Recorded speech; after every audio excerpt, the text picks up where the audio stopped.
ज्ञान सागर मुनि महाराज की, आचार्य गुरुवर कुंद कुंद भगवान की,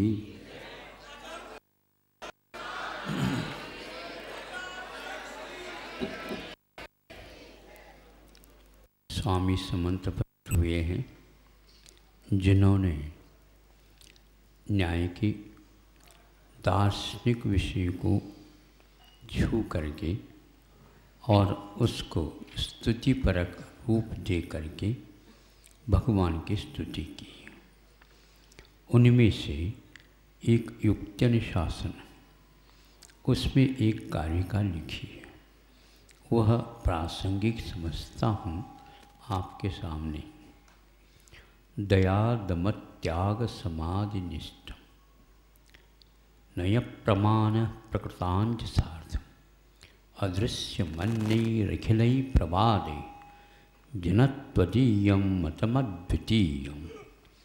यह आपका मत भगवन अद्वितीय है। क्यों अद्वितीय है? हम आपके शिष्य अथवा हम आपके भक्त, इसलिए आप लोगों की प्रशंसा हम कर रहे हैं, ऐसा नहीं। जो आपने तत्व का स्वरूप दिया है वह एक बेजोड़ है और वह युक्ति पूर्वक है, कारण कार्य की व्यवस्था के साथ चलती है, इसलिए वह मत अद्वितीय है। विचारों के लिए आपने जो प्रमाण और नय की संयोजन करके हमारे सामने रखा, जो गूढ़तम तत्व को भी स्पष्ट और स्पष्ट इस ढंग से रख देता है कि आबाल गोपाल सारे उसको अपने आत्मसात कर लेते हैं। मोक्ष मार्ग जो देखने में नहीं आता, किंतु उसका अनुभव अथवा उसके प्रति निष्ठा और आस्था जागरण करने के ऐसे आपने युक्तिपूर्वक प्ररूपण किए हैं। यह अद्वितीय इसलिए है, आप मानो या ना मानो, हम तो इसको इसी रूप में स्वीकार करते हैं। इसमें एक चरण बहुत महत्वपूर्ण है जो आज के इस प्रसंग के अनुसार है। उसमें एक शब्द आया, दया दमत त्याग समाधि निष्ठम तव मतम। आपका मत कैसा है भगवान? दया की निष्ठा के साथ, दम की निष्ठा के साथ, त्याग की निष्ठा के साथ और समाधि की निष्ठा के साथ, इस चारों के साथ अंत में निष्ठा शब्द अपने जोड़ी है। निष्ठा का अर्थ होता है निश्चयेन स्थापयति निष्ठा। ऐसे विचारों को और आचारों को निष्ठापूर्वक इसमें गुंपित किया है। सर्वप्रथम दया के माध्यम से आपने 5 पापों के त्याग की बात की है, जिसका नाम दया है। दया का अर्थ अहिंसा है। अहिंसा का अर्थ 5 महाव्रत उसमें सम्मिलित होते। यम कहो, दया कहो, एकावचक। सर्वप्रथम 5 पापों के त्याग के प्रथम में हम अहिंसा को, हिंसा का त्याग कराया। संसारी हिंसक इसलिए बना है, शरीर आया अपने साथ और शरीर सुख का कारण होता है, ऐसा मान रखा और उसकी पुष्टि और जीवित रहने के लिए वह ये किन प्रकार भी करता है, इन शरीर को जीवित रखता है। जैसे दीपक को आप जीवित रखते हैं, क्योंकि प्रकाश चाहिए रात में, तो उसमें तेल डालते हैं और बाती डालते हैं और वह बुझ ना जाए इसके ऊपर भी रख देते हैं, हवा से बचाते हैं ताकि उस कार्य हम अपना कार्य कर सकें। उसी प्रकार यह सुख का दीपक तुल्य है। इसी के माध्यम से 5 इंद्रियां इसमें हैं, मन और है। ये यदि सुखानुभूति होती है, शरीर रूपी दीपक यदि जल रहा है तो नहीं तो नहीं। इसके लिए सब करने के लिए तैयार। सात समुद्र पार करता है, इसकी पुष्टि के लिए सब कुछ करता है। दया का आपने दया को निष्ठा के साथ करने के लिए बात इस चरण में कही। ये कैसे? दमस्य निमित्तम दया। यदि दया है तो दम होता है। दम का अर्थ पंचेंद्रिय निरोध। तो दया पालन करेगा, निश्चित रूप से वह पंचेंद्रिय का दास नहीं बनेगा। इसलिए सर्वप्रथम 5 पापों का त्याग कर दिया। अब उसकी निष्ठा के लिए अपने आप ही दया को बाद इंद्रियों का दमन होगा। आज संयम दिन है। संयम में 2 प्रकार के संयम बताए हैं, एक प्राणी संयम और इसके उपरांत दूसरा इंद्रिय संयम। इन दोनों का नियम परम आवश्यक होता है। भोजन का त्याग उन्होंने कहा नहीं। मुनि बनते हैं, उनके लिए किसी भी प्रकार से भोजन का त्याग नहीं बताया। आप लोगों को भोजन पसंद होगा और इसके लिए कहा गया है। ये मूल गुण में उपवास के साथ कोई गुण ही नहीं कहा उन्होंने। उपवास की बात है। अभी सबकी बात करना नहीं, अपने पहले अपने को मूल गुणों को पालन करना, तो अपने आप ही निकल करके आ जाता। वो कहाँ जाएगा, कहाँ? ये समझिए, ये वह सामग्री है जिसके माध्यम से तप को और तपस्या को सामने आना ही पड़ेगा, और आपके सामने वो अपने आप आएगा। हम अन्यत्र कहीं नहीं जा सकते। पात्र तो आप ही हैं, या आज तपो या कल तपो, किंतु आपने ऐसा रास्ता बना दिया कि जहाँ दया है, दया। संयम 2 प्रकार का, प्राणी संयम और इंद्रिय संयम।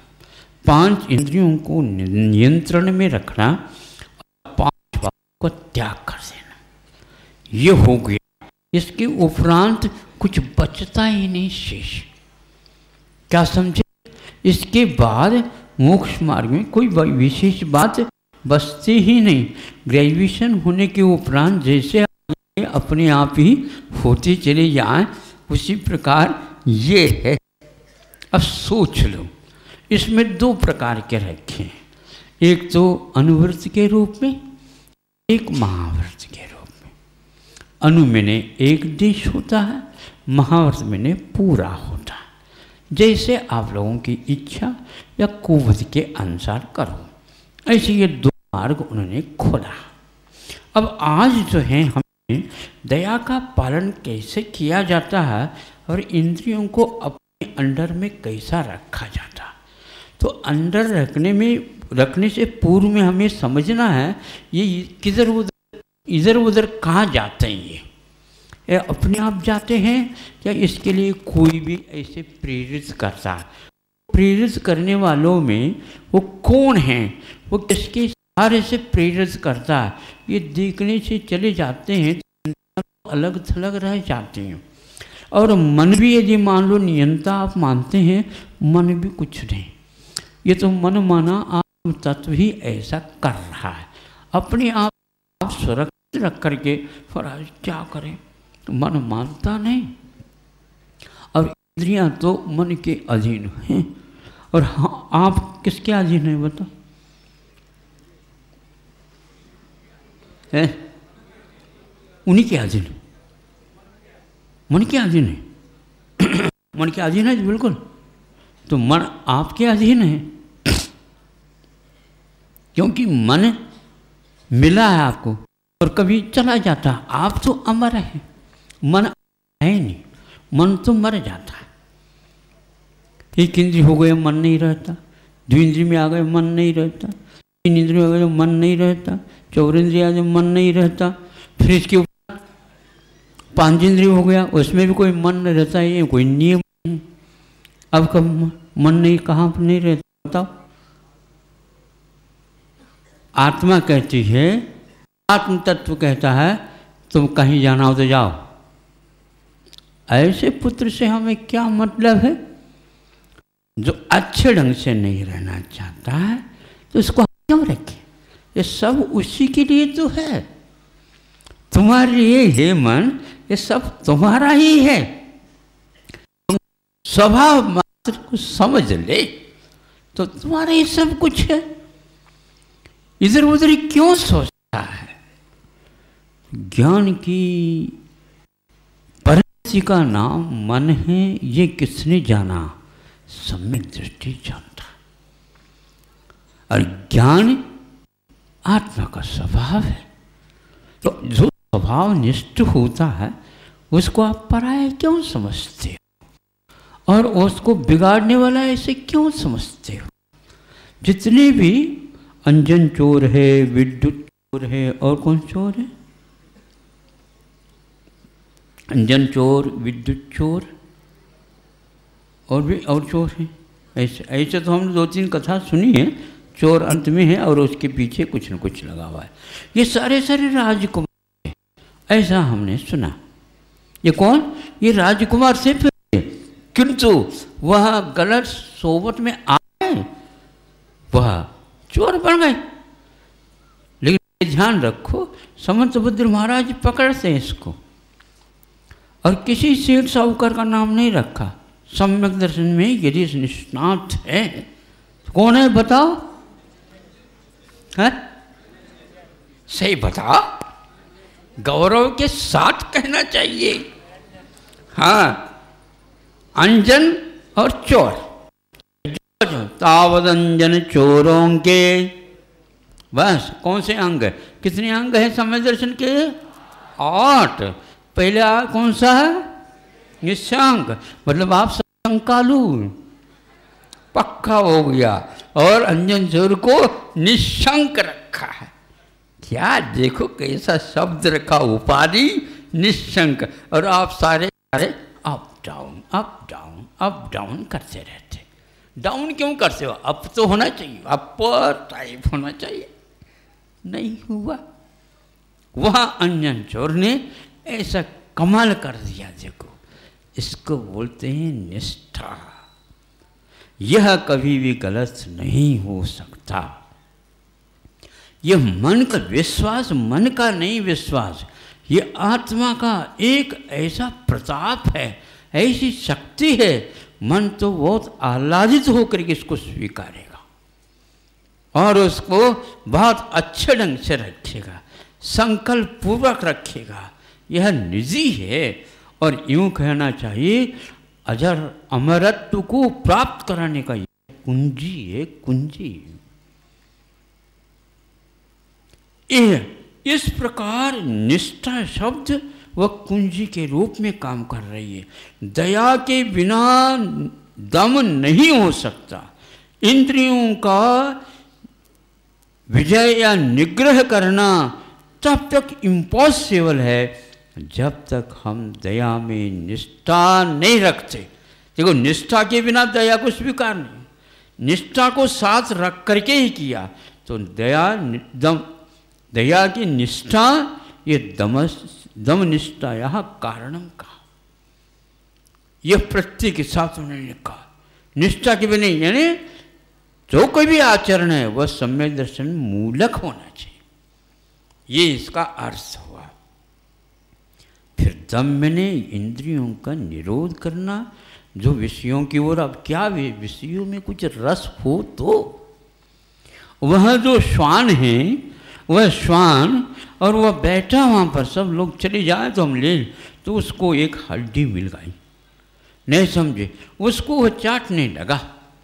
चाटता चाटता गया और उसको रस आने लगा, रस लेता चला गया और चाटता चला गया, वो चाटता जा रहा। जब दर्द होने लगा जबाड़ में, तो क्या हो रहा है? अरे अपने ही खून का स्रोत उसमें चालू हो गया था और उसी के माध्यम से उसको रस आ रहा था। जब जबाड़ खाली हो गया, थूका उसको, तब देखा हड्डी के अलावा कुछ है ही नहीं उसमें, और जो कुछ था उसमें से खून और निकल गया। विषयों में कभी रस है ही नहीं, ये विश्वास आत्म के अहित विषय कषाय।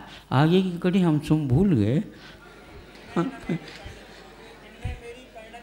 इनमें मेरी। अच्छा, जो पढ़ने से कर रहे हैं उनको पूछा जाए, हाँ बोलो। ये निष्ठा होनी चाहिए। जब निष्ठा आ गई, दया में सब कुछ है, तो पंचेंद्र के विषयों में ज्यादा समय लगेगा ही नहीं। जब बच्चे पूरे पूरे संपन्न हो जाते हैं, पूरे काम संभालने के योग्य हो जाते हैं, तो जो कुछ भी आपने मेहनत की है, कसरत की है, नहीं समझ जुगाड़ किया है, जुगाड़ समझते हो आप? नहीं समझे? जुगाड़ का अर्थ ये होता है कम खर्चे में काम, कम खर्चे में, कम से कम खर्चे में, और वह भंडार भरा देता है। कम खर्च करो और आनंद लो। इसी प्रकार अपने जीवन पर्यंत किया है। बच्चों को देखिए, बच्चों ये तुम्हारा, एक दिन में साफ करो, तुम्हारी मर्जी। हमने ये सोच लिया, हमारे कर्तव्य जितना था वो कर लिया, सीधी सीधी बात। अब आप लोग नहीं करना चाहते तो नहीं करो, लेकिन बात ऐसी है, करोगे तो बहुतों के लिए बहुत अच्छा पाओगे।